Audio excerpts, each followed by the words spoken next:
Qui nel ridente quartiere di Centocelle c'è un'area verde, un parco chiamato il Parco di Villa Gordiani, dove durante il giorno è tutto normale e pare che invece durante la sera, appena fa un po' buio, ci siano delle persone che fanno cose losche. Ci facciamo un giro per vedere se ci sono i resti di queste cose losche.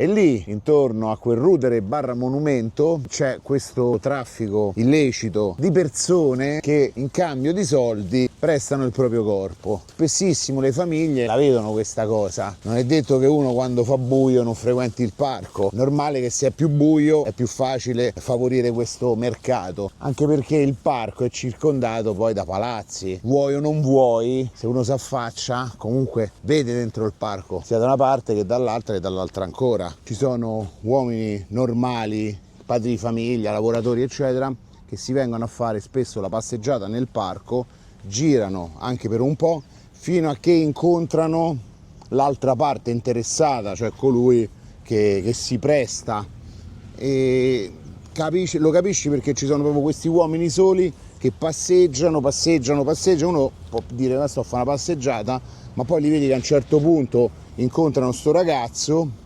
chiacchierano come persone normali e poi si vanno ad appartare se l'orario è giusto.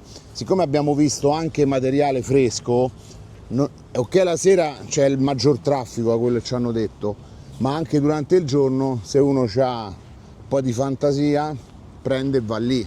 Ogni angolo ci sono persone che attendono. Per esempio lì dietro c'è un ragazzo che sta un po' nascosto dai cespugli, aspetta magari l'ingresso di qualcuno. Poi una volta che ci si addentra nella parte quella più coperta, si ha libertà di fare un po' di cose. E qui appena la strada si fa un po' più scoscesa, ci sono i cespugli, arriviamo nel primo angoletto anfratto con un po' di copertura, fazzoletti, resti di profilattici, e andando avanti invece, oltre ad altri fazzoletti, c'è proprio la concentrazione massima di quello che è un rapporto consumato. Da qua inizia un pochettino la via crucis, quella del profilattico. Carte, confezioni profilattici, veri e propri profilattici utilizzati qua, che schifezza. Guarda qua, fazzoletti profilattici. Questo credo sia proprio l'angolo quello più incriminato. Guardate, da questa parte, tutti qua, da questa parte, guarda,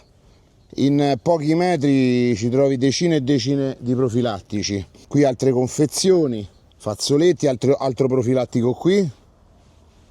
È un po' seguire le tracce, i fazzoletti, altri profilattici qui dietro buste profilattici, di dietro. Questo è proprio il luogo di ritrovo dei mercenari, chiamiamoli così, che tutta la sera, tutta la notte, all'interno del parco, che a ridosso di un campo di calcio, che sta qui, dove giocano i bambini, ma ancora più grave, a ridosso di un asilo, dall'altra parte del cespuglio, anzi, gli stessi ragazzini dell'asilo, è vero che non ci sono magari la sera i ragazzini dell'asilo, però praticamente è confinante. E qui c'è lo sporco più sporco, perché la cosa ancora più grave è, ok, vieni a fare un atto illegale, poco consono alla decenza e tutto quanto, ma poi butti pure tutto per terra, comprese le confezioni dei profilattici, che non sono manco biodegradabili, in un parco, che è un bel parco, che è un polmone verde, in una zona veramente cementificata. Se guardiamo lì su ci sono le panchine, le persone che passano, qui oltre che il campo ci sono le case, qui ci sono l'area dedicata ai bambini, oltre che lì l'asilo. Voi immaginate, stai a giocare a pallone, ti va il pallone sopra i profilattici,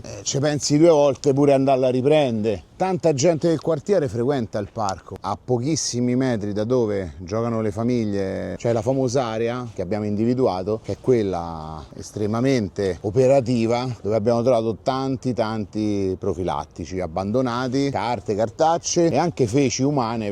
Guarda, qui qualcuno si è fatto il bidet. Guarda che schifo. E qua anche le fontane pubbliche vengono utilizzate come bidet, perché ci sono fazzoletti sporchi di feci abbandonati a pochi centimetri poi dalla fontana. Basta venire qua, tutto intorno. Ciò vuol dire che qualcuno ha fatto i propri bisogni, si è pulito, si è lavato, ha usato sicuramente anche un sapone, qualcosa, perché ci sono ancora i resti, e poi se n'è andato. Cioè questo è lo stato di degrado di un parco su una delle strade più popolate di Roma, che è la Prenestina, da questa parte, dove passano migliaia di macchine ogni minuto e dove c'è certi momenti un traffico assurdo e uno riesce qua a mettersi e farsi il bidet. Tu stai spesso qui? Vengo a questa ora, però io ho un brutto vizio, fumo crack tanto. Più che altro abbiamo visto che lì in quella zona lì ci stanno i preservativi per terra. Sì, la sera vengo, qua, la sera qua, no, poi sozzeria proprio. È quello stavamo a far vedere noi. Anche di giorno, qualche volta. Noi abbiamo visto prima. Io c'era sto mezz'ora qua, appena seduto uno mi seguiva di là. Un ragazzo giovane, italiani, stranieri. Io l'ho coperto per rispetto, hai capito? Quando viene visto voi state arrivando. Però io ce l'ho un brutto vizio. Sì. Quello è tosto a levarselo, E io poi l'eroina, prendo il metadone, l'eroina non tocco più. Però questa proprio... Non ce la fai. Quasi peggio dell'eroina stessa. Peggio. Sì, perché lo fai una fumata e Cosa finita. hanno fatto? La eroina perché 2 pezzi, una bustina, ti basta e questo seguimenti. E questo Per vai sempre, sì, sempre, certo. capito? Sì, Hanno fatto apposta. Apposta. Ma stacci a te, Stato quanti anni anche- c'hai tu?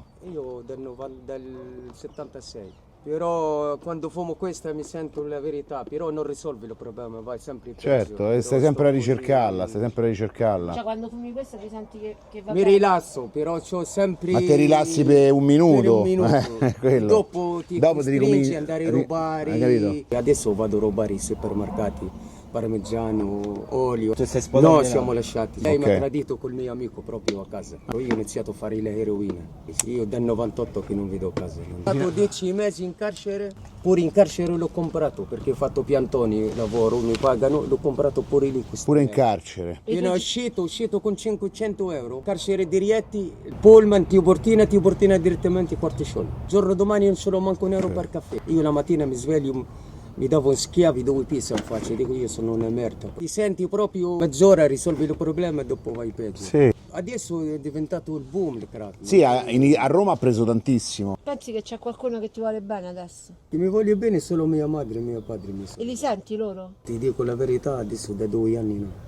Che- Io non lo so manco il motivo perché io non le chiamo. Perché non ci provi a tornare a casa? Che vivi in No, funzione del abituato al crack? senso della vita in Italia, lo so Sì, che però tu, una la cosa tua... mi salva da questa cosa. Però la tua vita in Italia in questo momento non è una vita normale, No, è una vita sul clandestino. crack. Io capisco che il crack è tostissimo, però se non parti da qualche... Poi sei grande, cioè mo fai 50 anni. Le storie di chi si è salvato in realtà, cioè io ho una mia teoria, è solo chi ha l'amore, come hai detto te, di una mamma, di un papà. Tu ce l'hai, capito? E poi sei un uomo, c'hai 50 anni, tua madre sarà anziana. Sì, sì. Magari tu ti puoi prendere cura di lei, tu c'hai gli occhi Io buoni. tante volte gli dico perché io non mi chiamo i miei genitori, però non so, non so il motivo. Ma veramente. fallo. Prova a pensarci. Pure Fallo. mia sorella mi diceva guarda che il nostro fratello mi chiamava sempre, che lo so che loro stanno soffrendo, hai capito? Almeno sentono la mia voce. Pensa quanto ti sentirai solo quando loro un giorno non ci saranno più, allora sì che sarai solo al mondo. Allora lì sì che sarà una merda, ancora più merda adesso. E io mi sento sola, capito? Perché non c'è più la mamma e il papà. Se tu adesso mi chiedi a me la stessa domanda che ti ho fatto io, c'è qualcuno che ti vuole bene? Io sì, dico, qualcuno che c'ho che mi vuole bene, non sarà mai come l'amore che avevano loro. Però tu mi hai risposto che non c'è nessuno che ti vuole bene. È brutto. No, te l'ho detto, sono i miei genitori. allora- Sono e loro allora- che mi e allora- A vogliono. maggior ragione, A maggior prima che ragione. diventa troppo tardi. Ma tu dove vivi adesso? Strada. Per strada? Vedi? Qui vieni solo per drogarti, quindi. Sì, fa questa mezz'oretta sto qua. Qui vai a Quarticciolo, compri e poi ti droghi qua praticamente, sta più tranquillo che a Quarticciolo ormai è un girone Sto qua infernale. all'angolo perché passano bambini. Tu ancora non ti sei drogato adesso? No, già fatto due. Hai già preparato, stai fremendo. preparato, 0-2. Quella ci fa una fumata, che ci fai? Cerca un attimo di almeno chiamare i genitori, dai, vedi come stanno, provaci, C'è il perché... telefono? No, non ce l'ho. L'ho venduto, ti dico la verità. Ci credo, lui, 8 lui- mesi, quando lui è qualsiasi uscito, soldo adesso cerca ha di avuto farlo. 6 telefoni nuovi, lo compro io mai come prendo un telefono. Vedi, però è una vita in funzione del crack, e quello che ti sto di non è l'Italia. Tu stai vivendo nel crack, che tu stavi in Italia o che stavi in Norvegia o che stavi in America, non ti cambiava niente, sempre a fumare crack stavi. Dai, riguardate però e cerca di chiamarli per davvero, cioè pensaci, perché l'unica certezza che c'è sono i genitori, la casa, dove sei nato, cresciuto. Ho 3 nipoti e io non ho neanche lasciato. Non hai visto niente, capito? Stai a vedere solo la pipetta. Mia sorella dice guarda ci abbiamo pensato che sei morto. Ma non sei Io la morto. chiamo- Ma no. non sei morto. No, Allora, sono morto vivo. va documentato questo problema, perché un parco pubblico dove ci sono persone di tutti i tipi, anziani, bambini, famiglie, tutti quelli che lo vogliono frequentare in una zona molto popolata, francamente non è normale che ci siano questo tipo di attività che poi producono spazzatura, sporcizia, problemi, si ripercuotono poi direttamente sulle persone che lo frequentano.